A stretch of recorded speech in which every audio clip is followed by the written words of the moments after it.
ابلیس کی نسل کی ابتدا جس جن سے ہوئی اس کا نام تارانوس کہا جاتا ہے۔ تارانوس ابلیس سے 1,44,000 سال پہلے دنیا پہ موجود تھا۔ تارانوس کی نسل تیزی سے بڑھی کیونکہ ان پہ موت طاری نہیں ہوتی تھی اور نہ بیماری لگتی تھی۔ البتہ یہ چونکہ آچھی مخلوق تھی تو سرکشی بدرجہ موجود تھی۔ اس جنوں کی نسل کی پہلی موت فرشتوں کے ہاتھوں پیدائش کے 36,000 سال بعد آئی، جس کی وجہ سرکشی تھی۔ یہاں پہلی بار موت کی ابتدا ہوئی، اس سے پہلے موت نہیں ہوتی تھی۔ بعد میں چلپانیس نامی ایک نیک جن کو جنات کی ہدایت کا ذمہ سونپا گیا اور وہ ہی شاہ جنات قرار پائے۔ اس کے بعد حاموس کو یہ ذمہ داری دی گئی۔ حاموس کے دور میں چلیپا اور تبلیس کی پیدائش ہوئی۔ یہ دونوں اپنے وقت کے بے حد بہادر جنات تھے اور ان کو قوم نے چلیپا کو شاشین کا لقب اس کے شیر کے جیسے سر کی وجہ سے دیا۔ ان دونوں جنات کی وجہ سے ساری قوم کہنے لگ گئی کہ ہمیں اس وقت تک کوئی ہرا نہیں سکتا جب تک شاشین اور تبلیس ہمارے درمیان موجود ہیں۔ ان دونوں کی وجہ سے قوم کے جنات آسمان تک رسائی کرنے لگے اور تیسرے آسمان پر جا کر شرارت کر آتے تھے۔ ایسے میں حکم الہی سے فرشتوں نے ان پر حملہ کیا اور عبرتناک شکست دی۔ اسی دوران جب اسرائیل علیہ السلام کو ابلیس نے دیکھا تو سجدہ میں گر گیا۔ ابلیس شروع سے ہی ایک نڈر اور ذہین بچہ تھا۔ اس میں باپ کی بہادری اور ماں کی مکاری کوٹ کوٹ کر بھری ہوئی تھی۔ اس نے ملائکہ کے ساتھ جا کر توبہ کا باقاعدہ اعلان کیا اور پھر فرشتوں سے فیض علم حاصل کرنے لگا۔ علم حاصل کرنے اور ریاضت کا یہ عالم تھا کہ پہلے آسمان پہ عابد، پھر دوسرے آسمان پر زاہد، تیسرے آسمان پر بلال، چوتھے آسمان پر والی، پانچویں آسمان پر تقی اور چھٹے آسمان پر قبازان کے نام سے مشہور ہوا۔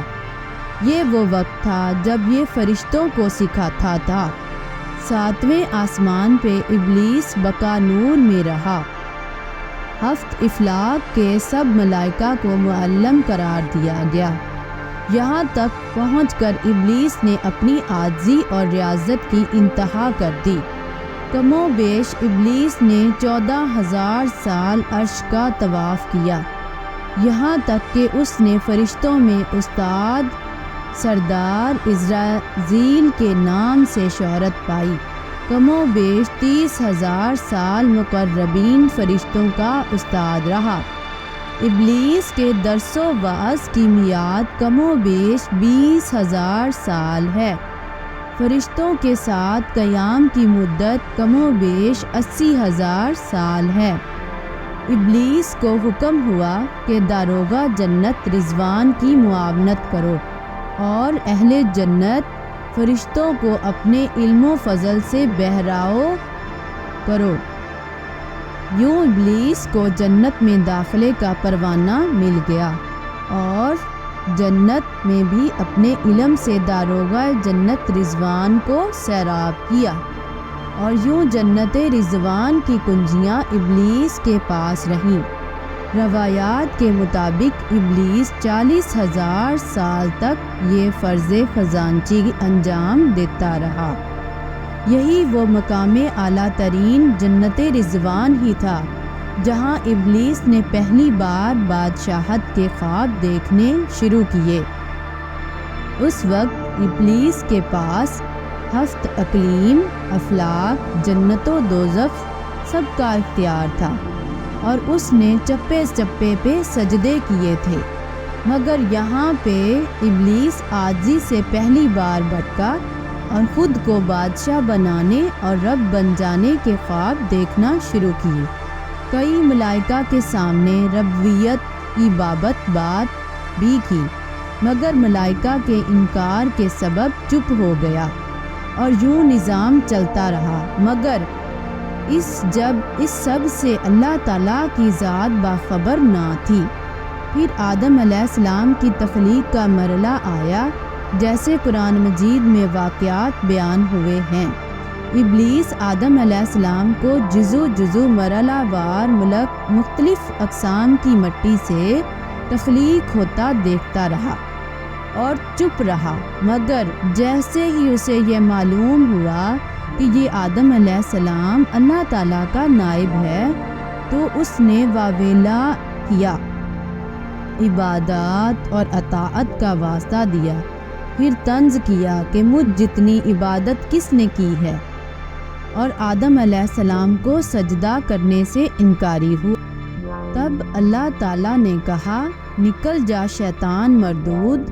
لعنتی قرار پانے کے بعد ابلیس نے اپنی عبادات اور ریاضت کا رب کریم سے عوض مانگا، جس پر اللہ تعالیٰ نے ابلیس کو ایک وقت معلوم تک مہلت فراہم کی، جس پر ابلیس نے اولاد آدم کو صراط مستقیم سے بھٹکا کر اپنے پیروکار بنانے کا دعویٰ کیا، جس پر رب کریم نے فرمایا کہ جو متقی اور پرہیزگار ہوگے وہ ان کو گمراہ نہیں کر پائے گا۔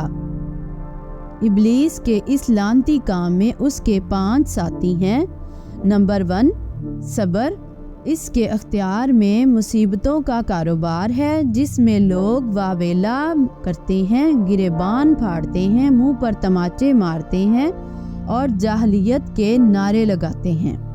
نمبر 2، اور یہ لوگوں کو بدی کا مرتکب کرتا ہے اور بدی کو لوگوں پہ اچھا اور پسندیدہ کر کے دکھاتا ہے۔ نمبر 3، مصوت۔ یہ کذب، جھوٹ اور دروغ پہ مامور ہے، جسے لوگ کان لگا کر سنیں۔ یہ انسانوں کی شکل اپنا کر ان سے ملتا ہے اور انہیں فساد برپا کرنے کی جھوٹی خبریں سناتا ہے۔ نمبر 4، داسم۔ یہ آدمی کے ساتھ گھر میں داخل ہوتا ہے اور گھر والوں کے عیب دکھاتا ہے اور آدمی کو گھر والوں پہ غضبناک کرتا ہے۔ نمبر 5، ذکنیور۔ یہ بازاروں کا مختار ہے، بازاروں میں آ کر یہ بددیانتی کے جھنڈے گاڑتا ہے، بازاروں میں برائیوں اور فحاشی پہ ورغلاتا ہے۔ ابلیس کا آدم علیہ السلام کو سجدے سے انکار کا جذبہ حسد تھا کہ جس نے اسے مجبور کیا کہ میری جگہ آدم خاک کو کیوں ملی۔ یہ اس کا جذبہ تکبر اور غرور تھا کہ میں اعلیٰ ہوں، اور اس ایک سجدے کے انکار کی بات نہیں تھی، بات اطاعت سے سرکشی کی تھی، شرک کی تھی۔ ابلیس نے دل میں خود کو رب مان لیا تھا۔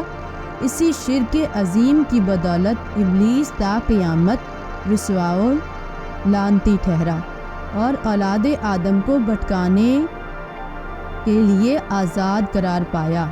خاص نتیجہ یہ ٹھہرا کہ رب کریم کو انسان کی عبادات، عاجزی، علم و دانش سے کچھ غرض نہ ہے۔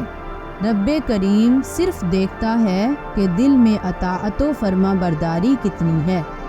اسی بنیاد پہ تقویٰ اور پرہیزگاری کے درجے قرار پاتے ہیں۔